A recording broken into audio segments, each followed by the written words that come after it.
My name is Gavin Montgomery, and the company is GM Enterprises, and we are a imaging and branding company. So we do creative services. That's what big box radio would call it, creative services. Mm-hmm. So when you turn on your radio and you hear that voice that does all of the bells and whistles that introduces the station or gives the station texture or color, creative services would do that. So imaging, you hear like local radio, PGC, the guy that comes on at WPGC 95.5. That's what I do all day, every day. So for whether it's Magic or PGC or HUR, that's what I do as a creative services producer. So you're that voice that I hear, the very interesting one on the radio. I am. I'm that Whoa. guy. I'm that guy. Okay, I'm that starstruck guy. right now because wait a minute. I'm always wondering, like, how do these people get this job? How did they get in the industry? Which is my next question. I want to know how you got into this field and how it led you to where you are today. So, when I started many moons ago, I started in Richmond, Virginia, at this station called WSOJ. It was J100, a jazz station, J100 FM, smooth jazz. And true story, I won a pair of Patti LaBelle tickets. And at the time I was teaching school. I just graduated from college and was teaching school. And I went to pick the tickets up, and the young lady at the desk said to me, "You sound like you could work in radio." And, being young and, inexperienced, I was like, yeah, I got a job. I'm teaching. And she was like, no, I'm serious. Like, you sound like you could work in radio. And so she said, you need to talk to our program director. And sure enough, the guy comes down the hallway. To this day, we're still friends. And he said, yeah, man, if it's something that you're interested in doing, we could start you out here. And so I took that job, and I spent the weekend in a production studio doing production, learning to splice and edit and things of that sort. And so that's where I got my first bite of production bug. But I started radio that weekend, doing a little weekend show. And here we are 33 years later, and I've managed to parlay that into a real livable wage. Like, I wouldn't want to do anything else. Wow. Yeah, I wouldn't want to do anything else. And I wouldn't know how to do anything else. If This I had to is- have a real job, they would probably send me home the same day. They'd be like, but you got a great voice, though. Well, it works. That is so amazing. I think the career that you've chosen is just so interesting. I want to know, how do you train yourself? Did you have to train your voice, or you're just born with that voice and you talk how you talk? I think for some people it is that. It is a natural gift that you're born with, right? But then there are also basic fundamental skills that you want to have in terms of articulation, phrasing. For me, it's always been understanding the art of not only breath control, phrasing, which are still musically inclined. My undergraduate is in music education, so I got all of those fundamental musical structural skills from there. But it was also being able to understand the anatomical connection between teeth, tongue, jaw, muscles, intercostal muscles, the inner lining of your rib cage, and how those things worked, which all fell into relationship with music and vocals because all of those things worked together. Yes. But over the years, it really has been, they've been tools that have helped me grow and expand and become better at what I do. So you say, okay, well, do you naturally have the voice? Yes, this is like my natural speaking voice. And so I do. I walk around the house talking or sounding like I'm on the radio all day, but it's not purposeful. That's just what my tone is. That's just what my color, my timbre is for my voice. Yes. Yeah.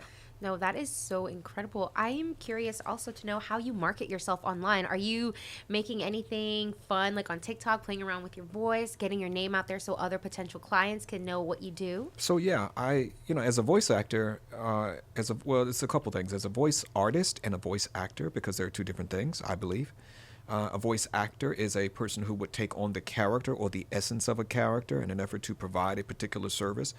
So if you're doing anime or animated cartoons, you as a voice actor want to take on the element or the essence of that character. Whereas as a voice artist, someone who's just creating audible commercial audio, if that makes sense, then yeah, they're two separate things. So you want to, market yourself differently. So yes, I do. On my Instagram page, all of my work is there. All of my current work is there anyway. Not all of the body of work, but some of it, the current stuff is there. So recent Target commercials I just recently did. GMC, Starbucks, stuff like that. Oh my God. Those are the kinds of things that I am working on and doing, and that I get great joy out of doing, every day, Monday through Friday. That's what I really am most passionate about. I Yes. love production.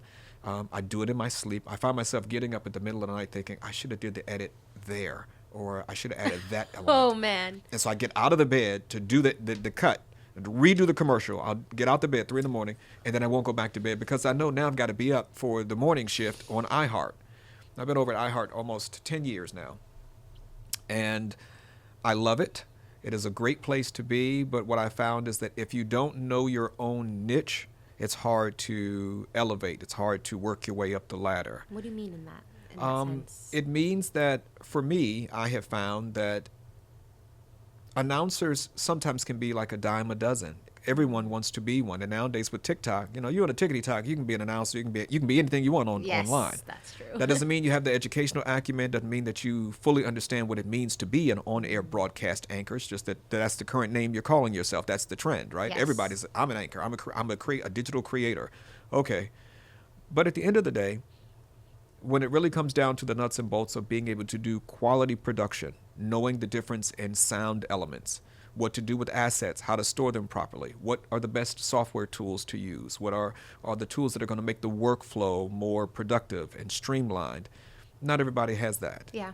And so even though everybody's talking about, well, yeah, I'm creating on my phone. Okay, but what happens when the phone crashes? Where are all the assets? What do you do? Yes. What happens when the cloud isn't available? Can you use the fundamental tools, the basic structural tools that we've used to make production sound the way it sounded for the past eon?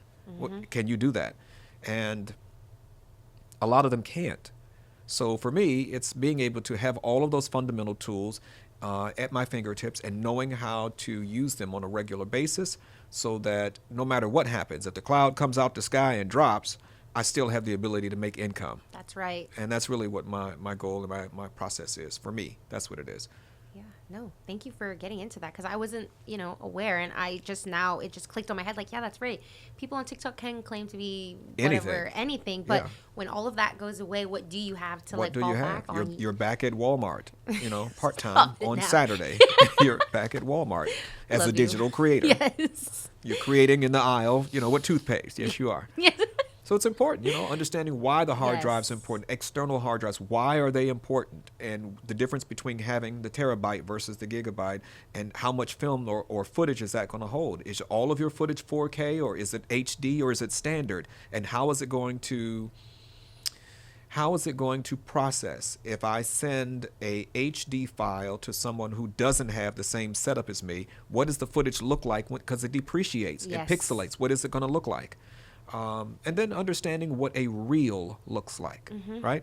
In our industry, when you really want to get seen or you want people to notice your work, you're required to have what we call a reel. Yes. And that reel would be inclusive of, I'd say, maybe 2 to 5 minutes of samples of your best work. Yes. Character work, commercial work, voiceover narration, documentary, whatever, e-work. And having those reels, for me, they are my oral, A-U-R-A-L, my oral resume, right? Yeah. So that whoever the client or the service or product is can hear, like, this is what your product could sound like if you used me. If you utilize my skill set, my job is to make your product sound like the best thing since air. And because I have that skill set to do that, it makes me stand out, I believe, from the pack. So, I believe it. Yeah, no, and the way you carry yourself with confidence and you've got all that tenure and background behind you, I think that is amazing. You should totally maybe start your own podcast or make like a blog, a series of some sort, and share these insights, share these opinions. There you go. Why the eye roll? Come on. Friends have said that to me a number of times, and I hear it. I just think two things. One, I'm scared. it's one more thing that I have to be responsible for. And as I turn 54 this year... You look great, by the way. Thank you very much. Thank you very much. As I turn 54 this year, I am really strategizing, like, what I want to do versus what I'm obligated to do.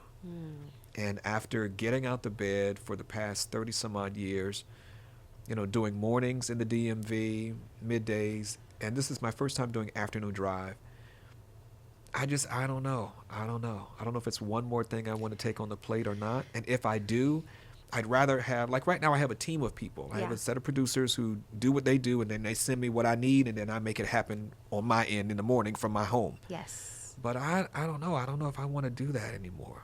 Dang. I really love voiceover work. I really love mentorship. And I'll show you how to set one up, and we'll even do a couple of shows. But I don't know if I want to do one Yeah, again. yeah.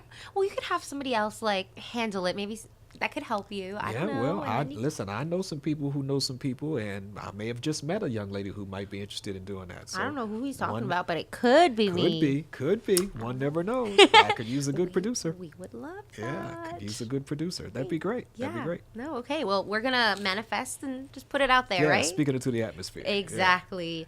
So I would like to know, looking back through your career and everything that you've been through, all the jobs that you've had, what are some lessons that you feel like you've learned and you're just like, you know what, that happened, I'm not doing that again, or Yeah, like, I yeah. want to know the nitty gritty stuff.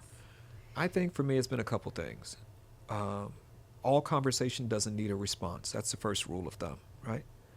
All conversation does not need a response. Sometimes it's meant for you just to soak in the information before you respond to it. And the thought process is, for me, is let me soak it in, let me mull it through, let me process it and see, number one, if it's something that I genuinely want to do, if I have the skill set to do it, and do I need to monetize it? Do I have to put a price on it in order to make it happen? Because sometimes people ask you to do things and they just want you to do things for free. Well, no, that's my time, that's my gift, that's my craft, and my work is not free. So now I have to be able to put a price to it and explain to you, like, look, this is why it's going to cost what it's going to cost.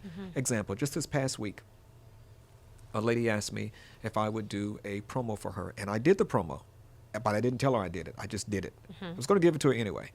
But again, sometimes you're just trying to measure where people are. Yeah. And so I did it, and I started talking to her, and I asked her, famous question, what is your budget, right? What did you budget for this project? And now she's hemming and hawing, and she's like, well, I really hadn't considered that. I just thought it would be something that you could do. You could just do it, off that, you do this in your sleep. You could just do it. I do, but it still costs. I still have to pay BG&E. Yes. I still have to pay for the equipment that I purchased that maybe I might be paying on now. I'm not. I own all my stuff. But the point is, it is not a free service. So being able to understand that sometimes you have to know your worth to the degree that you have to draw the line, knowing that it might mean that I lose this contract or that I'm not going to get paid for this. But if I don't know my own worth and I'm not willing to draw the line and sell me from the perspective of I'm equally as important as what you just asked me to do. Yes. And if this is valuable to you, then you have to understand the value in what I put into that. Yes. Right? And if people don't want to pay that, then it's not worth the sacrifice. Yes. So understanding where those limits are and having to be able to streamline them and put all of those things in perspective, and then being able to monetize it properly. Absolutely. Yeah, I think that's core. Does it take a type of strength or confidence that you have to build over time to put your foot down and tell people those things? Have you ever found it hard to have that conversation, like, what is your budget? Telling people, like, hey, this costs money. It's not, like, throughout your career. Yeah, it has been. And it's because people are not knowledgeable, right, about the process of audio production, video production. They're not knowledgeable about that. All they hear is the end result, how amazing it sounds. And that's what they want. They want that product, they want that service, or that group or that event to sound amazing. It never dawned on them, like, hey, it's going to cost me $2,500 to get it done. Like, this guy's going to get paid. Yes.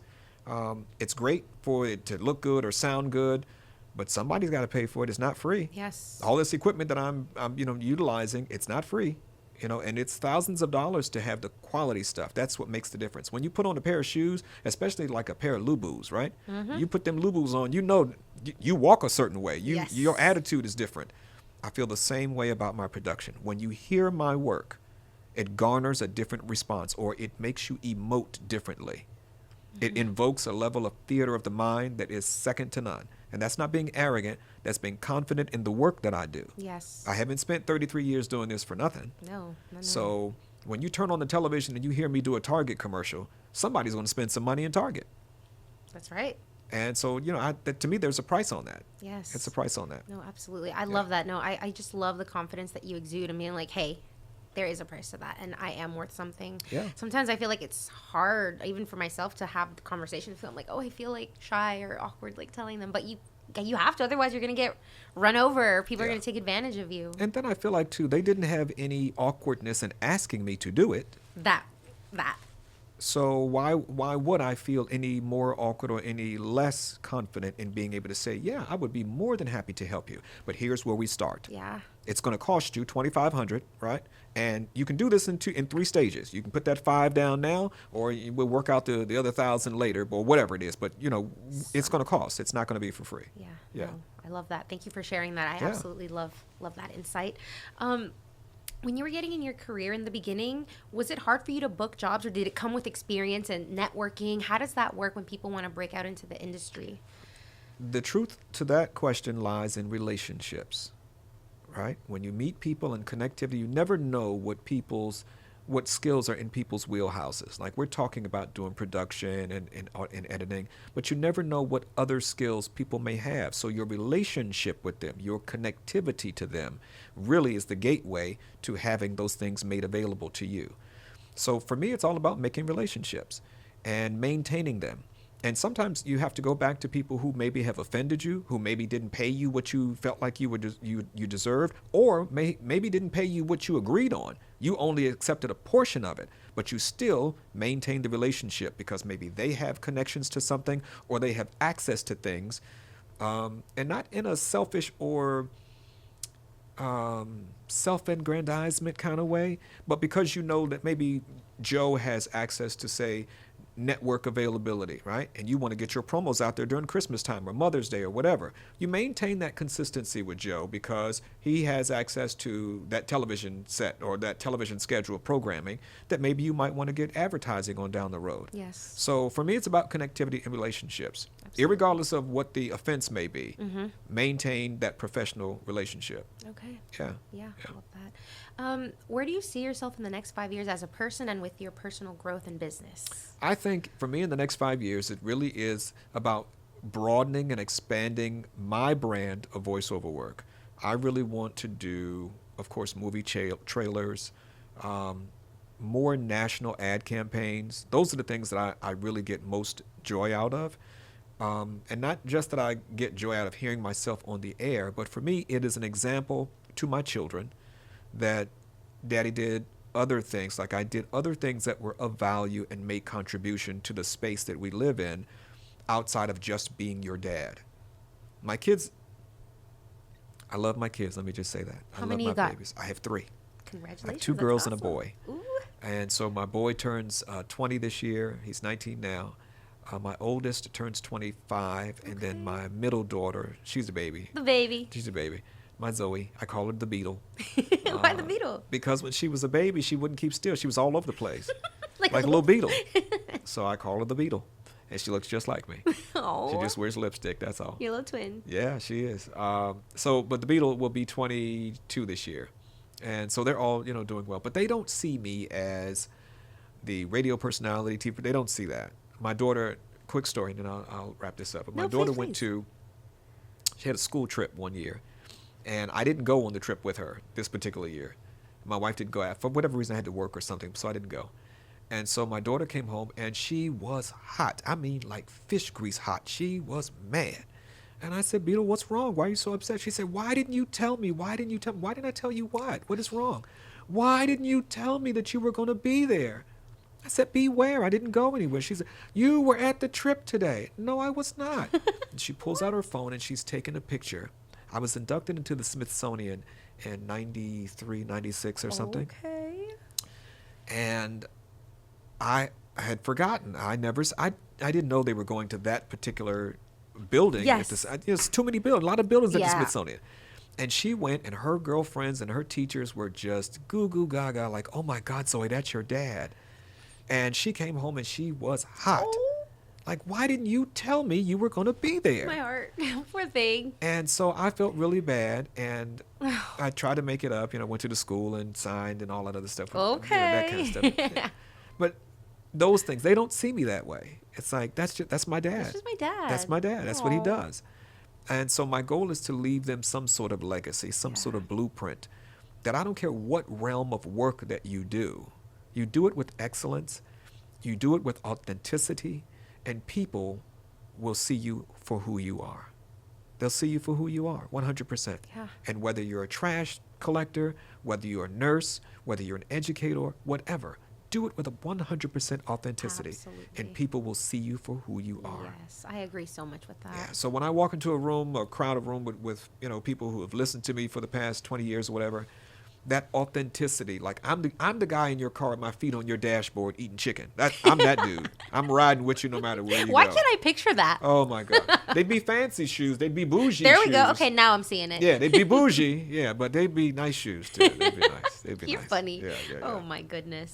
I love Yeah. that. Now, what do you like to do to unwind? What is it that you listen to music, sing, since you're in the voice department? Well, again, my undergraduate was in music education, so I am classically trained. I am, believe it or not. Love it. But I haven't like really sang in like over the past 20, 30 years because I've been doing radio work. Yeah. So what do I do? The answer to that question is I love calligraphy. You should be I on do. TikTok live writing people's names. I started to, but everybody was already doing it, so I didn't do it. I didn't do it. So what I started to do was redo remix commercials. Okay. So people would have commercials, I just remixed them and put my vocals to them and that sort of thing. Look at but yeah, that. I love calligraphy. That's what I've been doing since middle school. I've been doing calligraphy. So See- that's my pastime. That and a good bottle of Beaujolais. Oh, Yeah, yeah. I told you I'm bougie. fancy. Yes, Yeah, yeah, very I'm bougie. bougie. Yeah, My yeah, yeah. goodness. I I didn't mean, know what I was listen. dealing with when you came in Yes, here. yes. Love a good Beaujolais. Yes, love a good Beaujolais. absolutely. Yeah. Do you have a favorite artist or music that you like listening to? So I love Afro anything. Okay. Right? Afro jazz, Afro neo soul, Beats, all whatever. good I stuff, love all yeah. of that. But as of late, I've heard a lot of artists coming out that are like Afro gospel, Afro inspirational. Okay. And so I do a lot of urban inspirational radio as a radio personality. Yes. And so I was on the phone last night trying to sew up a deal where I would do a show, whether it be mornings or afternoon, but it would have to be Afro gospel soul. Yeah.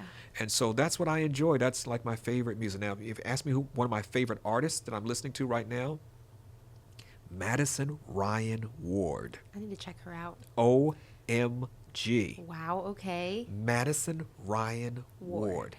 This chick, her vocals are stinky ridiculous. Okay. Like she just sings for no good reason, and everything it is amazing. So that would be my first thing. I would say check her out. She's Okay. really that's right now what's on my iPad. Right now, I'm listening to that every day. Okay, now you're going to put me onto something. Oh my gosh, she's got a catalog of music that's just amazing. She's a great musician. Her vocals are really good, and she's really, really dope. Really, really down to earth, cool chick. So you've Cool met chick. her? Yeah, yeah, yeah. Okay, yeah. flexing over here. I mean, Just it's another what we day. do. It's what we do. Yeah, It's I what we love do. it. Yeah. No. Is there anything that you would like to share with the audience that maybe I have not touched on? It could be about anything, your business, personal life. I think, well, personal life, I'm not married. My kids are all grown. It's just me. So anybody looking to date, Hit them up. hello. Hi. Hello. Yeah, I love a good date. Love a good conversation. A good meal. Love a good meal. Love Yeah. good food. Good food is always, like the conversation point for me. But I think the other thing I would probably share with people is, we talk a lot about being authentic and being ourselves and wanting people to see us for who we are. But that really starts with your own self-happiness. That's right. Like nobody else is responsible for making you happy but you. Yes. You can't rely on someone else to try to give you the recipe for happiness if they're not you. The definition of happiness starts with you. Yes. And when you learn what that is, that makes you the happiest, everything else falls in into line. place, yeah. And until you can define what makes you happy first, everything else is elusive. Love, relationships, marriage, all of that stuff, it's elusive. Find the happy. When you find the happy, everything else will fall in place. I love that. Yeah. Absolutely. And I live by that. Yeah. I live by that. No. Well, my last question is actually going to be, it kind of ties into this one too, but if you have like a mantra, a saying, a quote that you like to live your life by, that you could share with our audience to use as this inspiration as well. Faith is a very big part of my upbringing. My father is a licensed and ordained pastor. I've been licensed and ordained twice in 2 different areas. Wow. I just finished my 2nd degree, but I'm also being honored with my honorary doctorate either this year or next year, I think it is. But I just finished some schooling. But my favorite scripture has always been Hebrews 11:6. Okay. And it very simply says, without faith, it is impossible to please God. And whoever you call God, Hebrews 11:6 for me has been my mantra. It's been the foundative element for who I am. That if I can get out the bed in the morning and just have that tiny itty bitty piece of faith that says, if I can just get from this room to the bathroom, Let me brush my teeth, wash my face, start from there. From there, let's go get some breakfast. Just at 1 hour at a time. Yes. But the faith to be able to say, whatever looks like it's insurmountable, I have the stupidity to believe that I can do it, right? That mindset like, oh, well, I can do that. Yeah. Right? Some people are just crazy enough to believe they can do it. I'm one of those people. I love it. Tell me I can't and watch me prove you wrong. That is the energy I need to put myself out into like that. So yeah, you soak that up and then you'd be surprised what you can accomplish. Yeah, absolutely. You'd be surprised. No, At well, 53. That's right. It's still going strong, ladies. Okay. Yeah, 53. Well, thank you so much for being here. It was a pleasure, and you making time to be here, it means the world to us. So thank you so much. Not at all. I thank you all so much for even wanting an old head like me to Oh, come through and hang out. So stop I it. appreciate you as well. I'm always available if you ever need anything. It's just a matter of a call or a text. That goes for anybody. Just shoot me a line. I'll be more than happy to assist whenever I can. Perfect. Yeah. Thank you. You're very welcome. Thank you.